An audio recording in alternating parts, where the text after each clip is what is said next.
সমাজকর্ম প্রথম পত্রের কমন উপযোগী 100টি এমসিকিউ এর ক্লাসে তোমাদের সবাইকে স্বাগতম। আজকের ক্লাসে কিন্তু কেবলমাত্র আমরা 100টি এমসিকিউ দেখব না, এই 100টি এমসিকিউ থেকে আমরা এমন সব তথ্য জানবো যেগুলো তোমাদের অন্যান্য এমসিকিউ এর জন্য কাজে লাগবে এবং একই সাথে সৃজনশীলের ক, খ, গ, ঘ 4 ধরনের প্রশ্নেই কাজে লাগবে ইনশাল্লাহ। তো চলো আমরা আজকের ক্লাসে চলে যাই। প্রথম প্রশ্ন, ইন্ট্রোডাকশন টু সোশ্যাল ওয়েলফেয়ার গ্রন্থের লেখককে? সমাজকর্মের সৃজনশীলে কিন্তু এই ধরনের প্রশ্ন প্রায় আসে, যে একটা বইয়ের নাম দিয়ে জিজ্ঞাসা করে যে এই বইয়ের বা এই গ্রন্থের লেখককে, কিংবা একটি উক্তি বা একটি সংজ্ঞা দিয়ে জিজ্ঞাসা করে যে এই সংজ্ঞা বা উক্তিটি কে দিয়েছেন। তবে বই নিয়ে প্রশ্নটা বেশি আসে, এর জন্য কোন বই কে লিখেছেন এটা জানা কিন্তু আমাদের জন্য খুবই জরুরি। তাহলে ইন্ট্রোডাকশন টু সোশ্যাল ওয়েলফেয়ার গ্রন্থের লেখককে ওয়াল্টার এ ফ্রিডল্যান্ডার। দেখো এখানে কিন্তু 15টি গুরুত্বপূর্ণ বইয়ের নাম দেওয়া আছে যেগুলো তোমাদের সমাজকর্ম প্রথম পত্রের বিভিন্ন অধ্যায়ে আছে। এইখানে কোন বইটা কে লিখেছে, যেরকম the Field of Social Work, Arthur E Fink, কিংবা Social Diagnosis, Mary E Richmond. তারপরে কেবলমাত্র আমরা যেটা দেখলাম, What Is Social Case Work, Introduction to Social Welfare, W A Friedlander. এই ধরনের প্রশ্ন কিন্তু প্রায়ই এসে থাকে এবং তোমাদের পরীক্ষাও কিন্তু আসতে পারে, এর জন্য এই ধরনের প্রশ্নগুলো একটু বেশি গুরুত্ব সহকারে দেখে যাবে। তারপরে সমাজকর্মকে বিজ্ঞান ও কলা হিসাবে অভিহিত করেছেন কে? মানে কে বলেছেন যে সমাজ বিজ্ঞান একই সাথে বিজ্ঞান এবং কলা, কে বলেছেন? স্কিডমোর ও থ্যাকারি। তারা বলেছেন যে সমাজকর্মে বা সোশ্যাল ওয়ার্কে বিজ্ঞানেরও বিষয় বলে আছে, যেরকম হলো গিয়ে বিজ্ঞান কি নতুন কিছু অনুসন্ধান করে এবং একটা ধাপ মেনটেন করে যায় সেরকমও আছে, আবার এইখানে কলার বিষয়াবলীও আছে। তারপরে সমাজকর্মের প্রধান লক্ষ্য কোনটি? সমাজকর্মের প্রধান লক্ষ্য কোনটি? ব্যক্তিগত লাভ, সামাজিক কল্যাণ, অর্থনৈতিক উন্নয়ন, রাজনৈতিক ক্ষমতা। এটা কিন্তু কমন সেন্স খাটায় আমরা বের করতে পারি যে মূল লক্ষ্য সামাজিক কল্যাণ, এর জন্যই তো নাম সমাজকর্ম, সমাজ কল্যাণ, তাই না? আচ্ছা, সমাজকর্ম পেশার উদ্ভব ঘটে কোন দেশে? এই প্রশ্নটা কিন্তু বিভিন্ন সময় বারবার তোমাদের পরীক্ষায় এসেছে। কোন জায়গায় শুরু হয়? আমেরিকাতে বা ইউএসএ তে। আমেরিকাতে বা ইউএসএ তে প্রথম সমাজকর্ম পেশা হিসাবে কি স্বীকৃতি পায়। আচ্ছা, জাতিসংঘের সামাজিক কমিশন কর্তৃক 1950 সালে পরিচালিত প্রথম আন্তর্জাতিক জরিপে সমাজকর্মের কয়টি বৈশিষ্ট্য শনাক্ত করা হয়? মানে বলা হয় এই সম্মেলনে যে সমাজকর্মের বৈশিষ্ট্য কয়টি, সমাজকর্মের বৈশিষ্ট্য কয়টি? সমাজকর্মের বৈশিষ্ট্য বলা হয় 3টি। কি কি বৈশিষ্ট্য আমরা দেখি সেটা হলো, সমাজকর্ম কি সাহায্যকারী কার্যক্রম, মানে সমাজকর্মের মাধ্যমে একজন ব্যক্তিকে বা একজন সাহায্যার্থীকে এমনভাবে সাহায্য করবে যেন সে নিজেই নিজের সমস্যা সমাধান করতে পারে ও স্বাবলম্বী হতে পারে। সংযোগকারী কার্যক্রম, এখানে ক্ষুধা, দারিদ্র, ব্যক্তিগত সংকটে থাকা ব্যক্তিদের উপযুক্ত সেবা ও সম্পদের সাথে কি মেলবন্ধন তৈরি করা হয়, মানে তাদের যে জিনিসগুলো স্কেয়ারসিটি আছে সেগুলো তাদেরকে দেওয়া হয়। তারপরে সামাজিক কার্যক্রম, এবং সমাজকর্মের মাধ্যমে বিভিন্ন ধরনের সামাজিক কার্যক্রম করা হয় যার মাধ্যমে সমাজের কল্যাণ এবং সমাজের যে উন্নয়ন সাধিত হয়ে থাকে। আচ্ছা, সমাজকর্ম মানুষকে স্বাবলম্বী করতে চায় অর্থনৈতিক সাহায্য প্রদানের মাধ্যমে, সুপ্ত ক্ষমতার বিকাশে সাধনের মাধ্যমে, প্রশিক্ষণ প্রদানের মাধ্যমে। সমাজকর্ম কিন্তু আসলে মানুষকে অর্থনৈতিকভাবে সাহায্য করে না। এখানে দেখো, এখানে মানুষকে কোন ধরনের সাহায্য করবে? ক্ষুধা নিবারণের জন্য তোমার খাদ্য দিবে। দারিদ্রতে যারা ভুগতেছে তাদের সাধারণত সমাজকর্ম কি করে? যে কোনো একটা কাজের মধ্যে ঢুকিয়ে দেয়, কিংবা তাদেরকে এমনভাবে স্কিল্ড করে যেন তারা নিজেরাই হলো গিয়ে চাকরি করতে পারে বা কোনো কাজ করার মাধ্যমে, কোনো বৃত্তির মাধ্যমে, পেশার মাধ্যমে নিজের জীবিকা নির্ধারণ করতে পারবে। কিন্তু সমাজকর্ম সাধারণত কিন্তু কখনো এরকম অর্থনৈতিক সাহায্য করে না। তাহলে উত্তর কি হবে? উত্তর হবে 2 আর 3। তারপরে 1349 থেকে 1597 এই পর্যন্ত ইংল্যান্ডে কতটি দরিদ্র আইন প্রণীত হয়? বিভিন্ন দেওয়া আছে, কিন্তু মোটামুটি সর্বজন স্বীকৃত যেটা সেটা হলো 42টি। কয়টি? 42টি। ইংল্যান্ডে প্রথম দরিদ্র আইন প্রণয়ন করেন কে? ইংল্যান্ডে প্রথম দরিদ্র আইন প্রণয়ন করেন কে? এটা তোমরা অনেকেই ভুল করে রানী এলিজাবেথ দিয়ে আসো, কিন্তু যার মাধ্যমে প্রথম দরিদ্র আইন প্রণয়ন হয় তিনি ইজ নান আদার দেন রাজা তৃতীয় এডওয়ার্ড। রাজা তৃতীয় এডওয়ার্ড কত সালে? 1349-এ দরিদ্র আইন প্রণয়ন করেন, মানে দরিদ্রদের কথা চিন্তা করে তিনি সর্বপ্রথম একটা আইন প্রণয়ন করে। কোথায়? ইংল্যান্ডে। এই যে দেখো, ইংল্যান্ডের যে জাতীয় পতাকার যে সিম্বল, এটা কিন্তু তার পোশাকেও দেখা যাচ্ছে। আচ্ছা, ইংল্যান্ডের প্রথম দরিদ্র আইনে, যেটা আমরা কেবল দেখলাম 1349-এর, প্রণয়নের মূল লক্ষ্য কি ছিল? সক্ষম শ্রমিকদের যে কোনো ইচ্ছুক মালিকদের অধীনে নিজ এলাকায় কাজ করতে বাধ্য করা। এটা কিন্তু না, কারণ এখানে দরিদ্রদের কথা বলতেছে এবং এখানে যে সক্ষম শ্রমিকদের কথা বলতেছে, এটা কিন্তু আসলে হচ্ছে না, তাইলে এইটা বাদ। পরের গুলা দেখি, ভবঘুরেমি ও ভিক্ষাবৃত্তি বন্ধ করা। হ্যাঁ, এটা ঠিক আছে। তারপরে সক্ষম দরিদ্রদের ভিক্ষাদানে জনগণকে উৎসাহিত করা, এটা কিন্তু খুব একটা যাচ্ছে না, তাই না? তাহলে উত্তর কি হবে? উত্তর হবে 3 নাম্বারটা। দেখো, যে সক্ষম দরিদ্রদের ভিক্ষাদানে জনগণকে উৎসাহিত করা, এটা কিন্তু এই আইনের মূল উদ্দেশ্যই ছিল যে ভিক্ষাবৃত্তিটাকে অনুৎসাহিত করা। তাহলে 3 তো হবেই না, 3 হবে না। তাহলে উত্তর কি হবে? উত্তর হবে 1 আর 2। উত্তর হবে 1 আর 2। ওকে, স্টার্ডি বেগার কারা? স্টার্ডি বেগার কারা? সক্ষম দরিদ্র, অক্ষম দরিদ্র, নির্ভরশীল বালক বালিকা, প্যারিসের অধিবাসী। স্টার্ডি বেগার বলতে বোঝায় যে যারা কাজ করতে পারে, কাজ করতে সক্ষম কিন্তু তারপরও দরিদ্র, তাদেরকে বলা হয় স্টাডি বেগার বা সক্ষম দরিদ্র। সক্ষম দরিদ্র। NASW, NASW এর ফুল ফর্ম কি? National Association of Social Work, National Association of Social Workers, National ad hoc Committee of Social Work, নাকি National Administration of Social Work? এটা কি হবে? এটা হবে National Association of Social Work. এটা কিন্তু, এই প্রশ্নটা কিন্তু বারবার চলে আসে এবং NASW থেকে বিভিন্ন ধরনের প্রশ্ন আসে। আমরা একটু দেখি, national Association of Social work বা সোশ্যাল ওয়ার্কার্স, যেটাই বলি না কেন আমরা, এর বাংলা অর্থ হলো সমাজকর্মীদের জাতীয় সমিতি। এটি মার্কিন যুক্তরাষ্ট্রে কোথায় অবস্থিত? এটা কিন্তু মার্কিন যুক্তরাষ্ট্রে। মার্কিন যুক্তরাষ্ট্রের কোথায় অবস্থিত? মার্কিন যুক্তরাষ্ট্রের ওয়াশিংটন ডিসিতে অবস্থিত, রাজধানীতে ওয়াশিংটন ডিসিতে অবস্থিত। সমাজকর্মীদের একটি পেশাদার ও বৃহৎ সংগঠন কত সালে প্রতিষ্ঠিত হয়? 1955-এ প্রতিষ্ঠিত হয়। নগরায়ন বলতে কি বোঝায়? শহুরে হওয়ার পদ্ধতি অবশ্যই কৃষি থেকে অন্য পেশা গ্রহণ। তার কারণ কি? যখন নগরায়ন হয় তার মানে গ্রামীণ অঞ্চল থেকে, গ্রাম থেকে মানুষ শহরের দিকে যায় এবং গ্রামে সাধারণত কৃষিকাজ করে, শহরে তো সাধারণত কৃষিকাজ করে না। উৎপাদনের ভিতরে বা ব্যবসার ভিতরে মানুষ চলে যায়। আর উৎপাদন বৃদ্ধি, তাহলে দেখো উৎপাদন বৃদ্ধি হবে না, এটা হবে 1 আর 2। আর উৎপাদন বৃদ্ধি কিসের সাথে সম্পর্কিত? এটা ইন্ডাস্ট্রিয়ালাইজেশনের সাথে সম্পর্কিত। কিসের সাথে সম্পর্কিত? ইন্ডাস্ট্রিয়ালাইজেশন, ইন্ডাস্ট্রিয়ালাইজেশনের সাথে সম্পৃক্ত। তাহলে উত্তর 1 আর 2। ওকে, কোন ভাষা থেকে পেশা শব্দটিকে বাংলা ভাষায় নেওয়া হয়েছে? কোন ভাষা থেকে পেশা শব্দটিকে বাংলা ভাষায় নেওয়া হয়েছে? এটা হলো ফার্সি শব্দ থেকে নেওয়া হয়েছে। ফার্সি শুনলে তোমাদের অনেকেই মনে করো যে ফ্রেঞ্চ, তোমরা অনেকেই মনে করো ফার্সি মানে হলো ফ্রেঞ্চ ভাষা বা ফ্রান্সের ভাষা, কিন্তু এই আইডিয়াটা ভুল। ফার্সি হলো ফরাসি, ফরাসি না, এটা মূলত পার্সিয়ার যে অঞ্চলটা বা মূলত ইরাকের যে অঞ্চলটা, সেখান থেকে। দেখো, এইটা হলো পার্সিয়ান এম্পায়ারের একটা ম্যাপ, যেখানে আমরা দেখতেছি ইজিপ্টের কিছু অংশ আছে, তারপর এইখানে মূলত ইরাক মূলত ইরানের অংশ আছে, তারপরে এইখানে তোমার এই যে দামাস্কাস বা টার্কির একটা অংশ আছে। আর এইটা কোন জায়গায় যে শেষ হয়েছে? ইন্ডিয়ার অংশে যে শেষ হয়েছে, মানে পাকিস্তান যেখান থেকে শুরু সেখানে যে কিন্তু এই পার্সিয়ান এম্পায়ারটা শেষ হয়েছে। দেখো, তাহলে বাংলা পেশা শব্দটির উৎস শব্দ হলো ফার্সি ভাষা থেকে, ফার্সি পিসে শব্দ থেকে। তাহলে পেশা কোন ওয়ার্ড থেকে আসছে? পেশা আসছে কিন্তু পিসে ওয়ার্ড থেকে।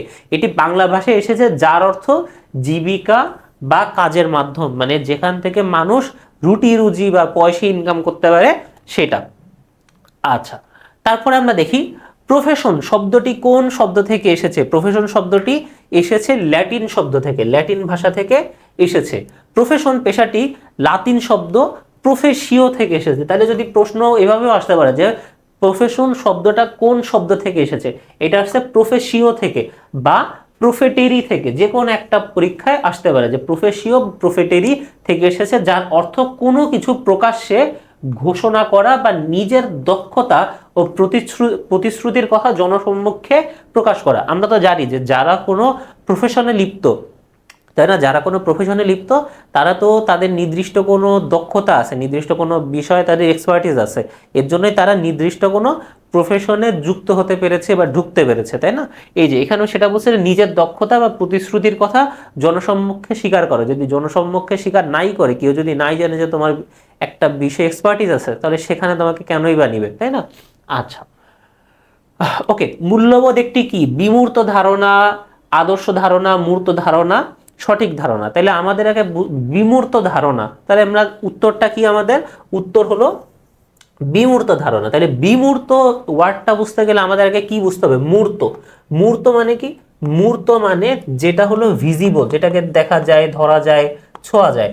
আর মূর্তের বিপরীত শব্দ কি? মূর্তের বিপরীত শব্দ বিমূর্ত, মানে যেটাকে দেখা যায় না, ধরা যায় না, ছোঁয়া যায় না। এখন দেখো মূল্যবোধ যে জিনিসটা, মূল্যবোধকে আমরা দেখতে পারি না, ধরতে পারি না, ছুঁতে পারি না, তাহলে আমাদের ফাইভ সেন্সেসের কোনো সেন্সেসের ভিতরেই কিন্তু মূল্যবোধ জিনিসটা আসতেছে না। তাহলে মূল্যবোধ কি?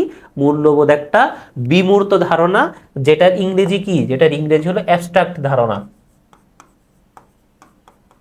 অ্যাবস্ট্রাক্ট ধারণা। পরীক্ষার খাতায় দুইটা তিনটা ইংরেজি শব্দ কিন্তু একটু যদি লিখে দাও, তাহলে কিন্তু তোমার যে খাতার মান বা উত্তরের মান এটা অবভিয়াসলি ভালো হয়ে যায়। তার কারণ হলো তোমাদের যে শিক্ষক তোমাদের খাতা দেখবেন, যিনি খাতা দেখবেন, সে কিন্তু দিনে দেখা যায় যে প্রায় 70, 80, 100টার মতো খাতা দেখবে, এবং জাস্ট পৃষ্ঠা উল্টায় উল্টায় দেখে। সাধারণত সত্যি কথা বলতে পৃষ্ঠা উল্টায় উল্টায় দেখে।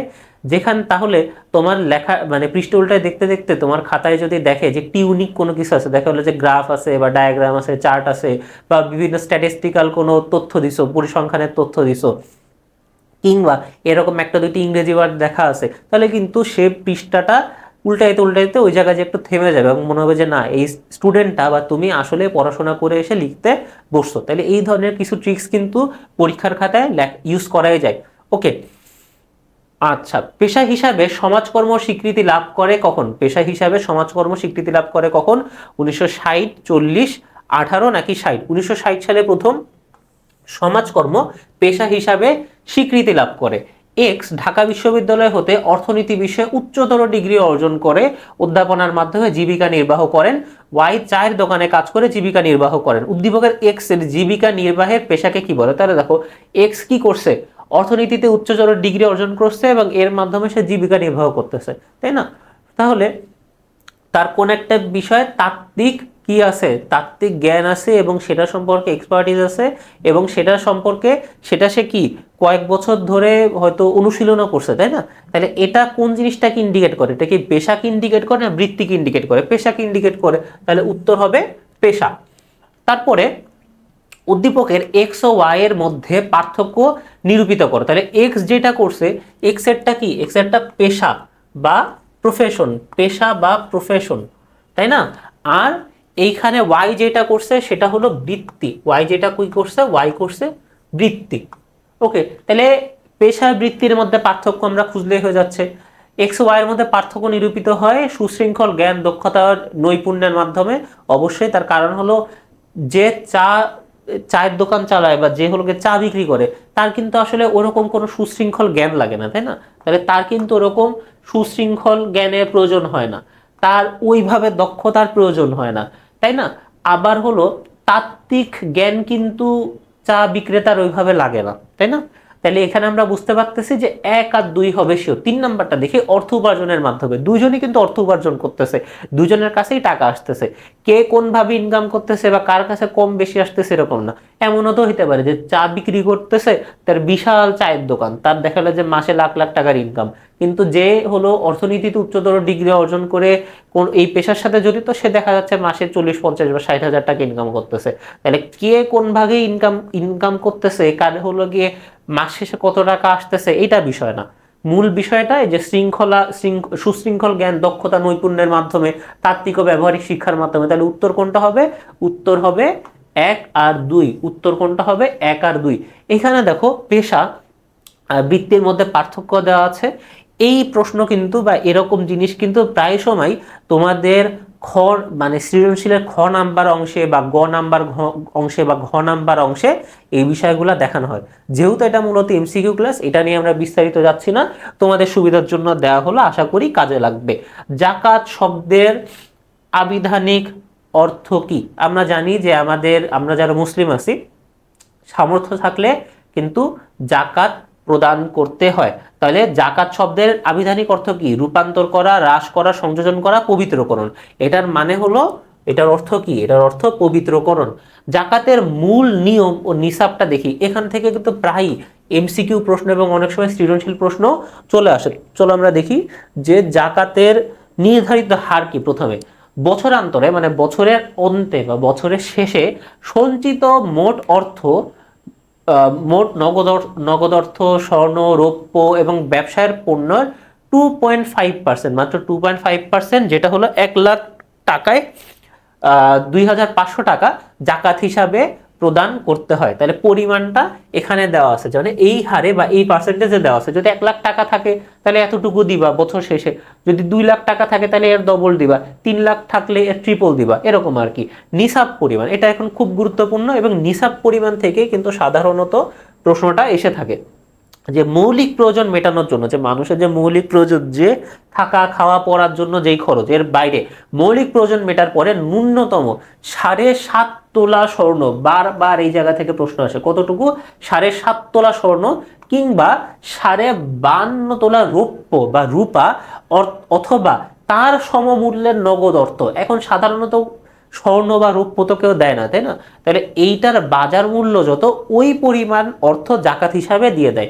নগদ অর্থ বা সম্পদ 1 বছর ধরে কারোর নিকট যদি জমা থাকে, কারোর নিকট যদি 1 বছর ধরে পড়ে থাকে, তাহলে ওই সম্পদের 2.5% তার কি করতে হবে? জাকাত দিতে হবে। আর সময়কাল কি? চন্দ্রবর্ষ বা হিজরি 1 বছর পূর্ণ হওয়ার পর জাকাত আদায় করা কি হয়ে পড়ে? জাকাত আদায় করা ওয়াজিব হয়ে পড়ে। জাকাত আদায় করা ওয়াজিব হয়ে পড়ে। এবং তাহলে জাকাত আদায় করা কি আমাদের কর্তব্য, এবং আমরা যাদেরকে জাকাত দিব একটু পরে তাদের হলো আমরা দেখতেছি, যাদেরকে জাকাত দিব আমরা কিন্তু মনে করব না যে তাদের উপর আমরা অনুগ্রহ করতেছি, এটা কিন্তু না, এটা তাদের হক, এটা তাদের হক। তাহলে কাদের উপরে জাকাত দেওয়া যাবে? কতটা?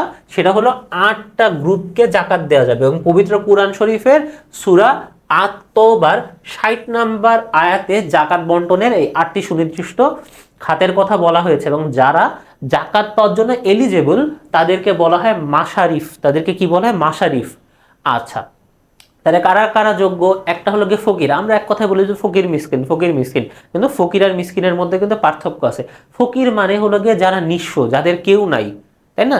যাদের কেউ না তাদেরকে আমরা বলি ফকির। মিসকিন মানে তাদের হয়তো লোকজন আছে, পরিবারের লোকজন আছে, কিন্তু তারা কি? তারা অভাবের মধ্যে আছে, অভাবী। তারপর হলো গিয়ে জাকাত আদায়কারী।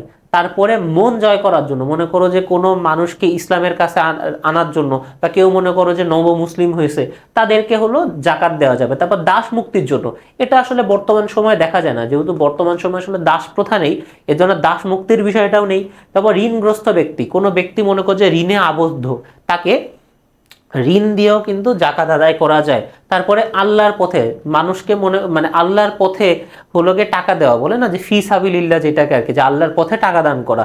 তারপরে মুসাফির বা পথিক, বর্তমান সময়ে দেখা যায় যে আসলে মুসাফির বা পথিক তারাই হয় যারা হলো দেশ বিদেশে ঘুরতে যাচ্ছে, তাদের আসলে টাকার দরকার নেই। সেই মুসাফির বা হলো গিয়ে পথিককে কিন্তু আসলে ইন্ডিকেট করে নেই। এখানে ইন্ডিকেট করতেছে যে দেখা গেল যে যার এরকম ঘর নাই, যার দেখা গেল এরকম সহায় সম্পদ নাই, বিভিন্ন জায়গায় ভবঘুরের মতো আছে, তাদেরকে এখানে মূলত মুসাফির বা পথিক হিসাবে ইন্ডিকেট করা হয়েছে। নিজের কোনটিকে রাষ্ট্রীয় কোষাগার বলা হয়? নিজের কোনটিকে রাষ্ট্রীয় কোষাগার বলা হয়? এটা আমরা মোটামুটি সবাই জানি, এটা হলো বাইতুল মাল। এটা কি? এটা হলো বাইতুল মাল। 76-এর মনন্তর, 76-এর মনন্তর খ্যাত দুর্ভিক্ষ মূলত বাংলা কত সালের দুর্ভিক্ষ? এটা কিন্তু আসলে বাংলা সালকে ইন্ডিকেট করতেছে, এটা কিন্তু বিসি বা এডির ওই বিষয়টা না, এটা বাংলা সালকে ইন্ডিকেট করতেছে। এবং কত সালে এই দুর্ভিক্ষটা হয়? সেটা হলো 1176, 76-এর মনন্তর। এই যে এই সেই 76। আচ্ছা, নিচের কোনটিকে হিন্দু ধর্মের সর্বশ্রেষ্ঠ সেবামূলক সাহায্য ব্যবস্থা বলা হয়? নিচের কোনটিকে হিন্দু ধর্মের সর্বশ্রেষ্ঠ সমাজ সেবামূলক সাহায্য ব্যবস্থা বলা হয়? আমরা যে ওয়াকফ দেখছি, ইসলামের যে বিষয়টা আছে ওয়াকফর বিষয়, অনেকটা ওয়াকফর মতোই হিন্দু ধর্মের বিষয়। আচ্ছা, তাহলে উত্তর কি হবে? উত্তর হলো দেবোত্তর। উত্তর হলো দেবোত্তর। তো চল আমরা দেবোত্তরের বিষয়টা একটু দেখি যে দেবোত্তর সম্পত্তির প্রধান বৈশিষ্ট্য বা ক্যারেক্টারিস্টিক্স কি। এটার মালিকানা আমরা দেখি। সম্পত্তির প্রকৃত মালিক কোনো ব্যক্তি নন, তাহলে কে? সরাসরি ঈশ্বর বা দেবতা, বা ঈশ্বরকে জন্য বা দেবতার জন্য এই সম্পদকে উৎসর্গ করা হয়। এবং উৎসর্গ মানে কি? ওই সম্পদের আর আমার বা যে হলো সম্পদটা দিচ্ছে তার কোনো কর্তৃত্ব নাই। তাহলে কর্তৃত্ব এখন কার? সরাসরি ঈশ্বর বা দেবতার। হস্তান্তরের অযোগ্যতা, সাধারণত এই সম্পত্তি কি বিক্রিও করা যায় না, আবার ব্যক্তিগত কাজেও ব্যবহার করা যায় না। এই যেই সম্পত্তি ঈশ্বর বা দেবতার, এটা তো পার্সোনাল হয় না, আবার ব্যক্তিগত কাজে ইউজ করাই যাবে না। প্রকারভেদ, এটি প্রকাশ্য মন্দির বা জনকল্যাণেও দেওয়া যায়, কিংবা ব্যক্তিগত বা পারিবারিক বিগ্রহ হতে পারে, তাই না? এটি প্রকাশ্য মন্দির, এটি প্রকাশ্য কিংবা ব্যক্তিগতভাবে দেওয়া যায়। মানে তুমি মনে করো কোনো মন্দিরেও দিতে পারতেছো বা ব্যক্তিগতভাবেও কাউকে এই পরিমাণ টাকা বা অর্থ বা সম্পদ তুমি দিতে পারতেছো। এটা কি? এটা হলো দেবোত্তর। এটা হলো দেবোত্তর, যেটা কোন ধর্মের সাথে সম্পর্কিত? এটা হলো হিন্দু ধর্মের সাথে সম্পর্কিত। এটা হিন্দু ধর্মের সাথে সম্পর্কিত। ওকে, ব্যবহারিক দিক থেকে ওয়াকফ কত প্রকার? ব্যবহারিক দিক থেকে ওয়াকফ কত প্রকার? 2, 3, 4, 8। ব্যবহারিক দিক থেকে ওয়াকফ কত প্রকার? 2, 3, 4, 8। তাহলে আমরা আগে একটু দেখি ওয়াকফ বিষয়টা কি। আমরা ওয়াকফ বিষয়টা কি। ইসলামী শরীয়তের পরিভাষায় মালিকানার দাবি না রেখে আল্লাহ সন্তুষ্টির জন্য ধর্মীয়, পবিত্র বা জনকল্যাণমূলক কাজে কোনো স্থাবর বা অস্থাবর সম্পত্তি, স্থায়ীভাবে উৎসর্গ করাকে ওয়াকফ বলে। তাহলে দেখো, আমরা হিন্দু ধর্মের যেই দেবোত্তর দেখছি, ইসলাম ধর্মে প্রায় একই রকমই বিষয়। কোনটা একই রকম বিষয়? ওয়াকফ। এর জন্য ঘ নাম্বার অনেক সময় প্রশ্ন আসে, বা খ নাম্বার অনেক সময় প্রশ্ন এসে যায় যে দেবোত্তর এবং ওয়াকফর মধ্যে পার্থক্য কি। ওয়াকফ শব্দের শাব্দিক অর্থ হলো কোনো কিছু থামানো। এটাও প্রায় সময় প্রশ্ন আসে যে ওয়াকফর অর্থ বা ওয়াকফর শাব্দিক অর্থ কি বা লিটারাল মিনিং কি। সেটা হলো কোনো কিছু থামানো, রোধ করা বা আটকে রাখা। কোনো কিছু থামানো, রোধ করা বা আটকে রাখা। তাহলে দেখো আমাদের প্রশ্নটা কি ছিল? ব্যবহারিক দিক থেকে ওয়াকফ কত প্রকার? ব্যবহারিক দিক থেকে ওয়াকফ 3 প্রকার। কি কি? ওয়াকফ ফি সাবিলিল্লাহ, মানে আল্লাহর রাস্তায় হলো গিয়ে ওয়াকফ দেওয়া বা জনকল্যাণমূলক কাজে ওয়াকফ দেওয়া। ওয়াকফ ফি সাবিলিল্লাহ, জনস্বার্থ, দরিদ্র, দাতব্য কাজে উৎসর্গকৃত সম্পত্তি, যা থেকে কোনো ব্যক্তি বিশেষ নয় বরং সর্বসাধারণ বা প্রায় সবাই উপকৃত হতে পারে, সেটাকে বলা হয় ওয়াকফ ফি সাবিলিল্লাহ। যেরকম মসজিদ, মাদ্রাসা, এতিমখানা, হাসপাতালে টাকা দেওয়া, যেটা সেটা।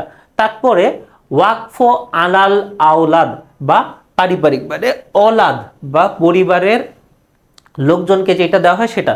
নিজের বংশধর বা পরিবারের ভরণ পোষণের উদ্দেশ্যে যে ওয়াকফ দেওয়া হয় তাকে বলে ওয়াকফ আলাল আওলাদ। এর মূল লক্ষ্য কি থাকে? পারিবারিক আর্থিকভাবে সুরক্ষিত রাখা, পরিবারকে আর্থিক বা ফাইন্যান্সিয়ালি সুরক্ষিত বা সেফগার্ডের মধ্যে রাখাকে এটাকে বলে ওয়াকফ আলাল আওলাদ। ওয়াকফ আলাল আওলাদ। তারপরে 3 নাম্বার মিশ্র ওয়াকফ, মানে দুইটার একটা মিশ্রণ বা জয়েন্ট ওয়াকফ।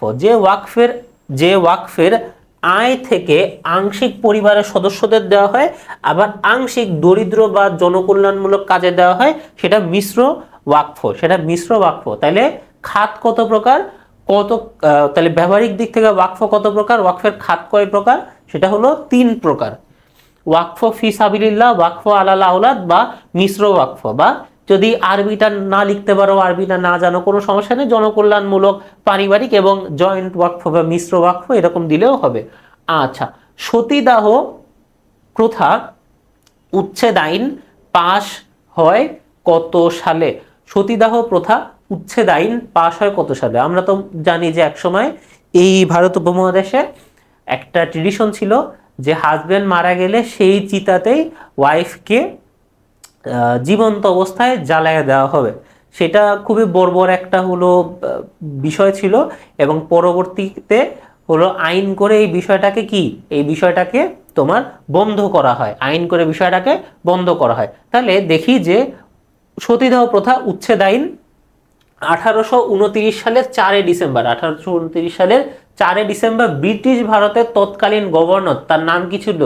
General Lord William Bentinck.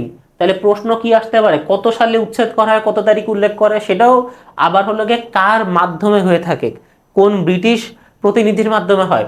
তৎকালীন ভারতের governor general Lord William Bentinck কর্তৃক প্রণীত বেঙ্গল সতী রেগুলেশন রেগুলেশন। তাহলে এটা কি 15, 16, 17, তাহলে রেগুলেশন 17 নামে পরিচিত। তাহলে প্রশ্ন আসতে পারে যে বেঙ্গল সতী রেগুলেশন বা রেগুলেশন 17 বলতে কোনটিকে নির্দেশ করে, এভাবেও প্রশ্ন আসতে পারে। এটি ঐতিহাসিক আইন প্রণয়নের মূল ভূমিকা পালন করেছিলেন সমাজ সংস্কারক রাজা রামমোহন রায়। তাহলে সাল কোনটা? 1829। 1829, এই যে 1829 সঠিক অ্যান্সার। তাহলে এখান থেকে কিন্তু বিভিন্নভাবে প্রশ্ন আসতে পারে যে কত সালে হয়, কার মাধ্যমে হয়, এবং এখানে কোন সমাজ সংস্কারক কে ছিলেন, যে আইন, এই আইনের নামটা কি, বা সতীদাহ প্রথা বিষয়টাই বা কি, এইগুলা কিন্তু বিভিন্নভাবে প্রশ্ন আসতে পারে। ওকে, ভাগলপুরের Begum Rokeya Sakhawat memorial girls school প্রতিষ্ঠা পায় কত সালে? 1909, 1929, 1931 এবং 1911। সঠিক উত্তর কত? সঠিক উত্তর 1911। আমাদের দেশের জন্য কিন্তু খুবই গুরুত্বপূর্ণ এবং একই সাথে সমালোচিত একজন ব্যক্তিকে বেগম রোকেয়া সাখাওয়াত হোসেন, এবং তাকে নিয়ে বিভিন্নভাবে প্রশ্ন কিন্তু একই সাথে তোমাদের সমাজকর্মে বইও, সমাজকর্ম পরীক্ষাতেও আসতে পারে। আবার তোমরা যে পরবর্তীতে বিশ্ববিদ্যালয়ে ভর্তি পরীক্ষা দিবে সেখানেও কিন্তু এই প্রশ্নগুলা আসতে পারে। আমরা হলো গিয়ে এখানে গুরুত্বপূর্ণ তথ্য দেওয়া আছে, তার জন্ম কত সালে, তার হলো জন্ম কোথায়, তার মৃত্যু কত সালে, মৃত্যু কোথায়, তিনি কেন হলো আলোচিত, তিনি কেন সমালোচিত, তার গুরুত্বপূর্ণ বইয়ের নাম কি, এরকম বিভিন্ন তথ্য এখানে দেওয়া আছে। এগুলা তোমরা পড়ে নিবে। এবং যেই তথ্যটা থেকে মূলত প্রশ্ন আসছে, এই যে দেখো, প্রাতিষ্ঠানিক নারী শিক্ষার প্রসারে 1909 সালে তিনি বিহারে সাখাওয়াত মেমোরিয়াল গার্লস স্কুল প্রতিষ্ঠা করেন, এবং তার যেটা গুরুত্বপূর্ণ বিষয় সেটা হলো তিনি কিন্তু একই তারিখে জন্মগ্রহণ করেন এবং মারা যায়, 9 ডিসেম্বরে মারা যায়। 9 ডিসেম্বর 1932 মারা যায়, এবং 9 ডিসেম্বর 1880 সালে তিনি জন্মগ্রহণ করেন। আচ্ছা, কোন পাঠের মাধ্যমে সামাজিক গঠন ও পরিচালনা সম্পর্কে জ্ঞানার্জন করা যায়? কোন পাঠের মাধ্যমে সামাজিক গঠন ও পরিচালনার মাধ্যমে জ্ঞানার্জন করা যায়? কারণ তোমরা অনেকেই মনে করো যে সমাজকর্ম পড়তেছি, সমাজকর্ম পরীক্ষা দিচ্ছি, তাহলে উত্তর সমাজকর্ম হবে, তাই না? কিন্তু না, এটা কোন বিষয়টাকে ইন্ডিকেট করতেছে? বিষয়টাকে ইন্ডিকেট করতেছে সমাজবিজ্ঞান বা সোশিওলজিকে ইন্ডিকেট করতেছে। কারণ তাহলে সামাজিক গঠন বা সোশ্যাল স্ট্রাকচার বা যে সোসাইটি কিভাবে অর্গানাইজ অবস্থায় থাকে, সোসাইটি কিভাবে রান হয়, এই বিষয়টা কিন্তু সমাজবিজ্ঞান আলোচনা করা আছে, সমাজ কল্যাণে বা সমাজকর্মে আলোচনা করা নেই। নৃবিজ্ঞানের আলোচ্য বিষয় কি? নৃবিজ্ঞান, যার ইংরেজি হলো অ্যানথ্রোপোলজি। আবার অনেকেই মনে করো যে সমাজ বিজ্ঞানের ইংরেজি, সমাজ মানে সোসাইটি, বিজ্ঞান মানে সায়েন্স, তাহলে সোসাইটি সায়েন্স তো যাচ্ছে না, তাহলে কি? Social science. কিন্তু সোশ্যাল সায়েন্স মানে সামাজিক বিজ্ঞান, আর সমাজ বিজ্ঞান মানে কি? সমাজ বিজ্ঞান হলো সোশিওলজি। ওকে, তাহলে নৃবিজ্ঞানের আলোচ্য বিষয় কি? মানবীয় আচরণ, মানুষের অধিকার ও কর্তব্য, মানুষের অর্থ সংক্রান্ত দৈনন্দিন কার্যাবলী, জীবসত্তা ও সামাজিক সত্তা। এখানে নৃবিজ্ঞানে যে বিষয়টা আলোচনা করে সেটা হলো মানবীয় আচরণ। তার কারণ হল নৃবিজ্ঞান মানে মানুষকে নিয়ে বিজ্ঞান, মানে মানুষের উদ্ভব কিভাবে হয়েছে, সমাজের তোমার পরিবর্তন কিভাবে হয়েছে, যুগের পরিবর্তন কিভাবে হয়েছে, ইত্যাদি নিয়ে কিন্তু নৃবিজ্ঞান বা অ্যানথ্রোপোলজিতে আলোচনা করা হয়। আচ্ছা, এই যে এই ওয়ার্ডটা তোমরা অনেকে ভুল উচ্চারণ করো, অনেকে সাইচি বলো বা এক একজন এক এক ভাবে বলো। এইটার ইংরেজি হলো উচ্চারণ কি? এটার উচ্চারণ হলো সাইকি। এটা যে সাই তারপরে কি? সাইকি শব্দটি কোন ভাষা থেকে এসেছে? সাইকি শব্দটি এসেছে গ্রিক ভাষা থেকে। আর সাইকি শব্দের অর্থ কি? সাইকি শব্দের অর্থ হলো মন। তাহলে বলতে পারো যে তাহলে সাইকোলজি মানে মন সম্পর্কিত বিজ্ঞান, মানে যেই বিজ্ঞানে হলো মন নিয়ে গবেষণা করা হয় বা মন নিয়ে আলোচনা করা হয়, মন নিয়ে পড়াশোনা করা হয়, তাই না? এরকম কিন্তু আসলে কোনো বিষয় না। আমিও ভাবছিলাম, এটা চিন্তা করে আমি এইচএসসিতে সোশিওলজি নিয়েছিলাম, সরি এইচএসসিতে আমি সাইকোলজি নিয়েছিলাম, যে সাইকোলজি বললে আমি মানুষের মনের ভাষা বুঝতে পারবো, কিন্তু সাইকোলজিতে কিন্তু আসলে মন নিয়ে আলোচনা করা হয় না। সাইকোলজিতে আলোচনা করা হয় বিহেভিয়ার বা আচরণ নিয়ে, বিহেভিয়ার বা আচরণ নিয়ে। রাষ্ট্র কোন আন্তর্জাতিক প্রতিষ্ঠানের সদস্য? বাংলাদেশ রাষ্ট্র বা বিশ্বের বেশিরভাগ রাষ্ট্রই কোন আন্তর্জাতিক প্রতিষ্ঠানের সদস্য? পৌরসভা তো আন্তর্জাতিক না। সার্ক তো হলো গিয়ে south Asian association of regional corporation, মানে সাউথ এশিয়ার দেশগুলা নিয়ে প্রতিষ্ঠিত, তা মানে অংশ, মানে সাউথ এশিয়ান দেশগুলা এই দেশের অংশ, তাহলে এটাও হবে না। তারপরে আসিয়ান, আসিয়ান কি? সাউথ ইস্ট এশিয়ার দেশগুলা নিয়ে যে সংগঠন, তাহলে এই দেশগুলোর বাইরে কোনো দেশ তো এর ভিতরে অংশগ্রহণ করতে পারবে না। তাহলে উত্তর কি হবে? জাতিসংঘ, জাতিসংঘ। এর ইংরেজি তোমরা আবার অনেকগুলো ভুল লিখে থাকো, অনেকে যেই জিনিসটা লেখো সেটা হলো ইউনাইটেড নেশন, তোমরা লিখে রাখো ইউনাইটেড নেশন, কিন্তু আসলে ইউনাইটেড নেশন না, স্পেলিংটা হবে ইউনাইটেড নেশনস, একটা লাস্টে এস আছে।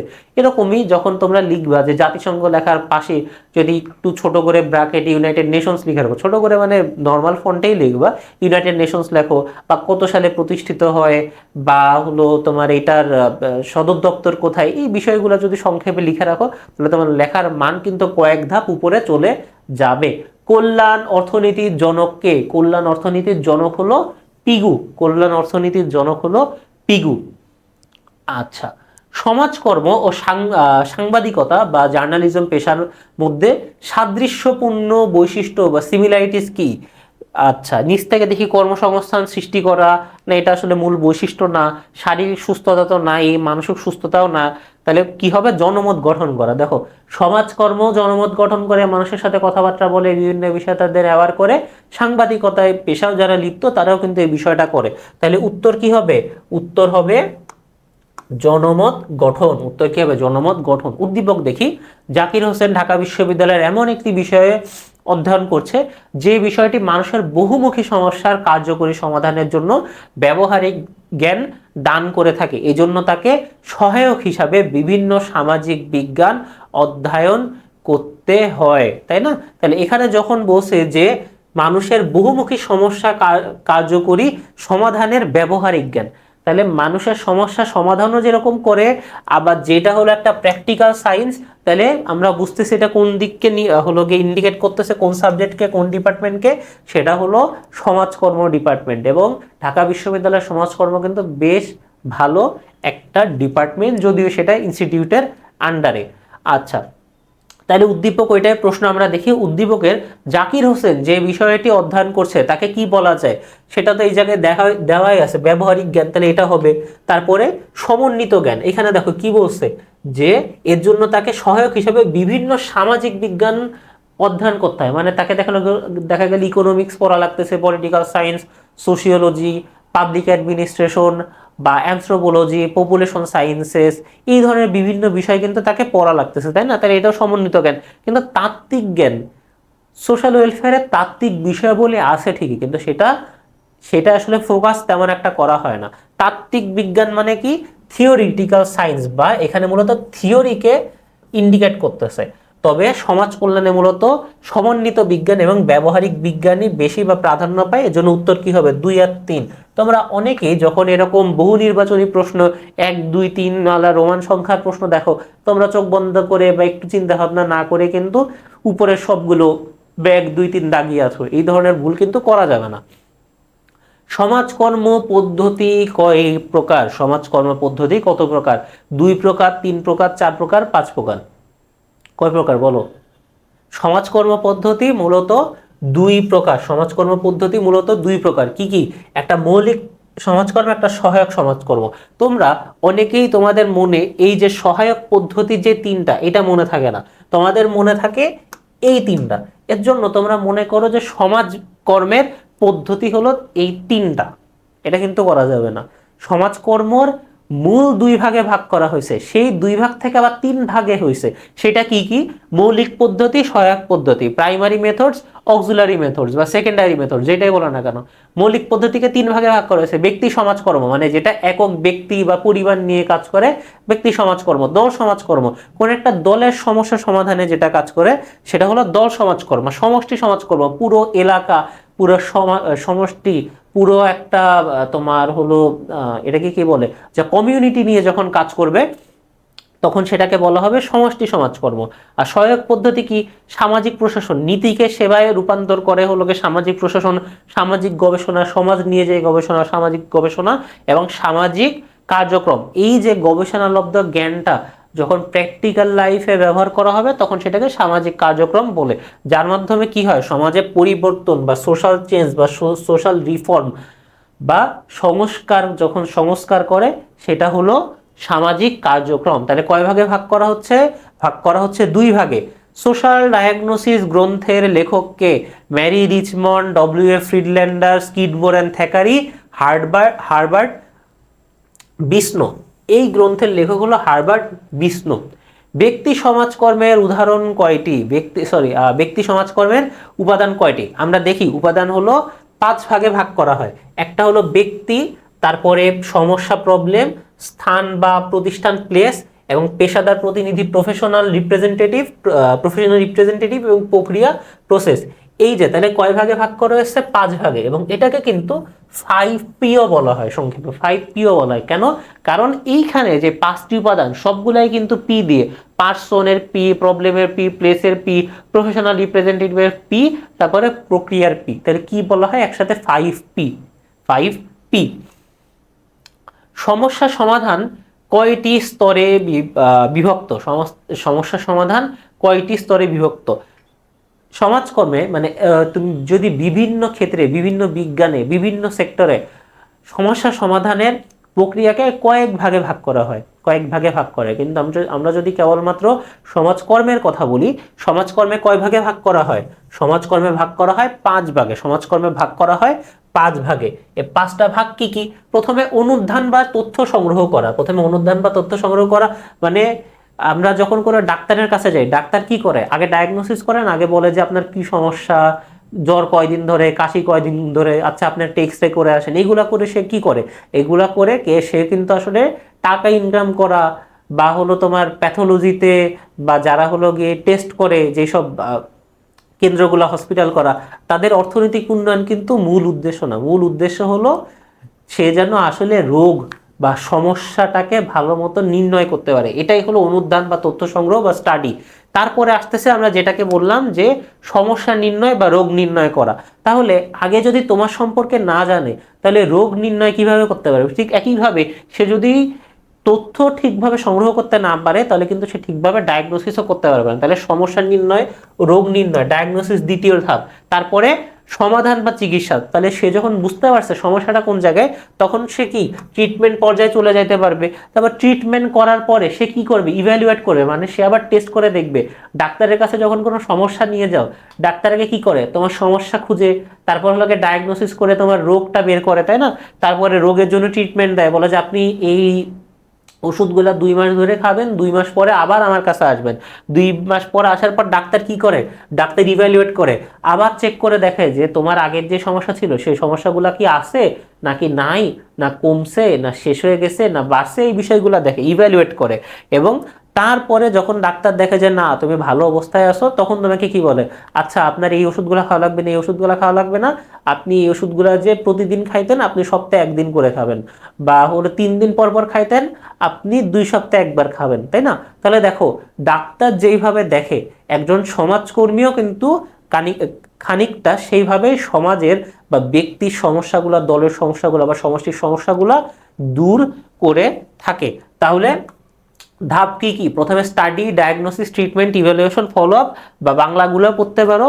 তবে ইংরেজি ম্যান্ডেটরি না, বাংলা মোটামুটি ম্যান্ডেটরি। তবে বাংলা ইংরেজি যদি দুইটাই মনে রাখতে পারো তাইলে একদম কি পারফেক্ট।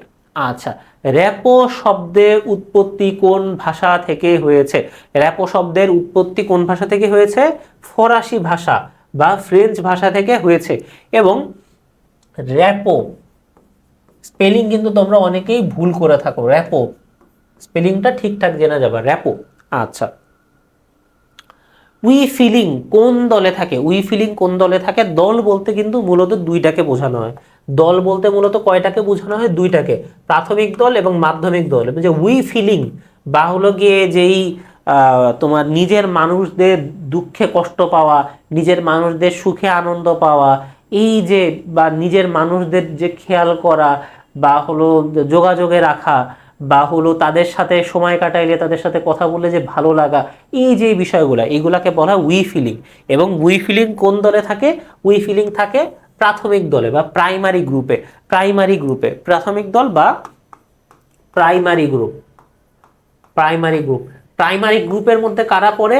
প্রাইমারি গ্রুপের মধ্যে সাধারণত পড়ে হলো ফ্যামিলি, পরিবার, ফ্যামিলি বা পরিবার।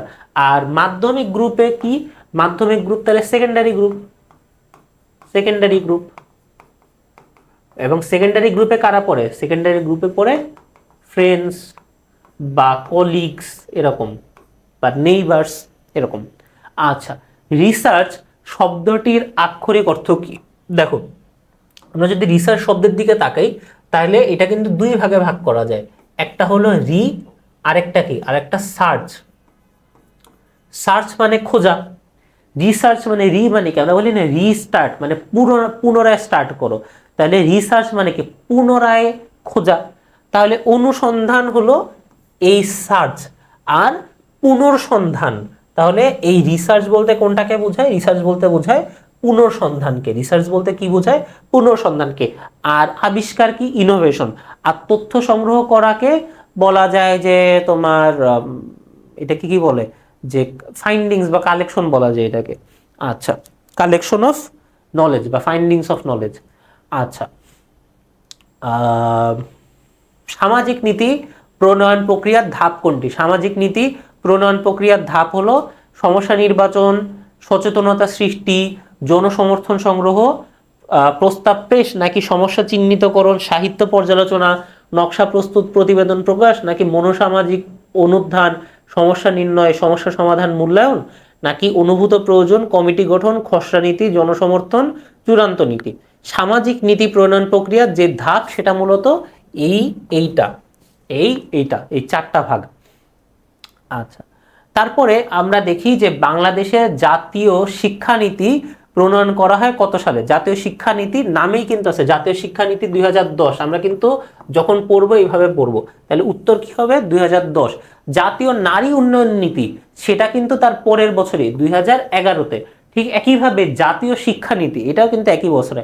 তাহলে এটা হলো জাতীয় শিশু নীতি এবং নারী নীতি কত সালে? 2011। জাতীয় শিশু নীতি, নারী নীতি 2011। জাতীয় শিশু নীতি, নারী নীতি 2011, আর শিক্ষানীতি 2010। তাহলে আগে শিক্ষা আসছে, তারপরে নারী এবং শিশু। আচ্ছা, বাংলাদেশ সরকার 20 বছরের সময়ব্যাপী একটি পরিকল্পনা গ্রহণ করেছেন। পরিকল্পনাটিতে যে নামে অভিহিত করা যায় তা কি? বার্ষিক পরিকল্পনা। তাহলে বার্ষিক পরিকল্পনা মানে হলো 1 বছর বা 365 দিনের যে পরিকল্পনা, সেটা তো না। আঞ্চলিক পরিকল্পনা, তাহলে মনে করো যে বাংলাদেশের কোনো নির্দিষ্ট জেলা বা একটা জেলার কয়েকটা উপজেলা বা নির্দিষ্ট উপজেলা বা কয়টা জেলা মিলে যদি কোনো পরিকল্পনা করা হয় সেটা আঞ্চলিক পরিকল্পনা। কিন্তু এখানে কি বলছে? বাংলাদেশ সরকার 20 বছর ব্যাপী একটি পরিকল্পনা গ্রহণ করেছে। তাহলে বাংলাদেশ সরকার যদি করে তাহলে সম্পূর্ণ বাংলাদেশ নিয়ে করছে, তাহলে আঞ্চলিক পরিকল্পনা হবে না। পঞ্চবার্ষিকী পরিকল্পনা মানে কি? পঞ্চবার্ষিকী হলো 5 বছর, পঞ্চ মানে 5, বার্ষিকী মানে বছর, 5 বছরের পরিকল্পনা। কিন্তু এখানে কি বলছে? এখানে 20 বছরের পরিকল্পনা বলছে। তাহলে বার্ষিক পরিকল্পনাও হচ্ছে না, উত্তর আমাদের কি? বার্ষিক পরিকল্পনা হচ্ছে না, আঞ্চলিক পরিকল্পনা হচ্ছে না, পঞ্চবার্ষিক পরিকল্পনা হচ্ছে না, প্রেক্ষিত হলো পরিকল্পনা। এর জন্য অনেক সময় দেখবা যে প্রশ্ন দেখে তোমার মনে হবে আমি তো এই উত্তর পারি না, আমি স্কিপ করে চলে যাই, কিন্তু সেই জিনিসটা করা যাবে না। কোনো প্রশ্নের উত্তর যদি না পারো তাহলে ভুল অপশনগুলা কোনগুলা সেটা আগে ফাইন্ড আউট করবা।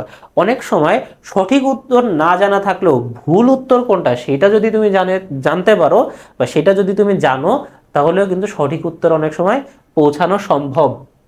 উদ্দীপক একটা দেখি।